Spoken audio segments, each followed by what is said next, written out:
It's time to take a look at what's happening around Wyoming. I'm Wendy Corr, bringing you headlines from the Cowboy State Daily newsroom for Thursday, May 30th. South Dakota authorities charged a former Gillette police sergeant Tuesday with triple homicide. Jay Ostrom served in Gillette for several years and later was mayor of Centerville, South Dakota. Cowboy State Daily's Claire McFarland reports that Ostrom was arrested and charged with 3 counts of first-degree murder in the Monday night shooting deaths of 3 people in Centerville. The former mayor of Gillette told me that Ostrom was a friend and a nice guy. He said that this seems really out of character, that he was usually a clear thinker, and he said he's inclined to look a lot deeper into this case and really get an idea what's going on before jumping to conclusions. Former Gillette Mayor Frank Latta said people should remember the U.S. Constitution's premise that defendants are innocent until proven guilty. Ballooning property taxes and how to mitigate them has dominated discussion in the Wyoming legislature in recent years. But Cowboy State Daily's Leo Wolfson reports that the problem is not unique to Wyoming, as Wyoming property tax bills are reflecting larger trends in the West and the U.S. Wyoming's property tax rates have been a hot button topic in the state over recent years, but it's not just limited to Wyoming. This has been an issue that's been across the nation, seen in pretty much every state, red or blue.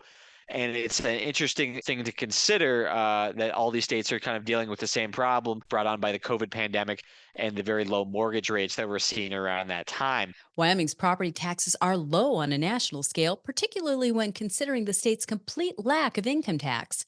And property tax makes up only 28% of Wyoming's overall tax base, compared to an average of 72% for most other states. Wyoming Governor Mark Gordon has been going national this month, pushing Wyoming's desire to be ground zero for America's next nuclear revolution. Cowboy State Daily's Pat Mayo reports that the governor has made presentations from Virginia to Alaska, pushing the state's nuclear friendliness. Wyoming is a case study on what we've done already to date.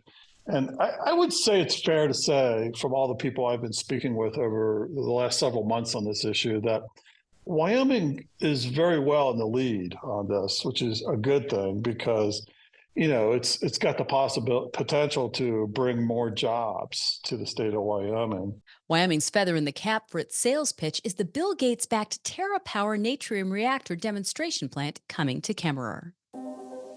The city of Sheridan is considering giving $250,000 to a woman whose home was destroyed in a February police standoff and shootout.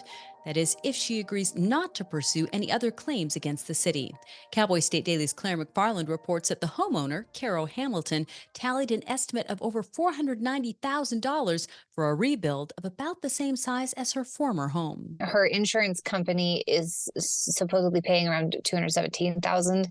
There could be more, according to the talk Tuesday night. So Hamilton has signed the settlement, but the city has not. The city did not vote on the agreement, but is scheduled to do so at its June 3rd meeting. All right, we out here. Let's get it. Yeah. Woo! And while most people were planning Memorial Day barbecues, Wyoming's hardcore skiers and snowboarders, like Cowboy State Daily's Leo Wolfson, were still getting some turns in with about a half foot of fresh high elevation snow.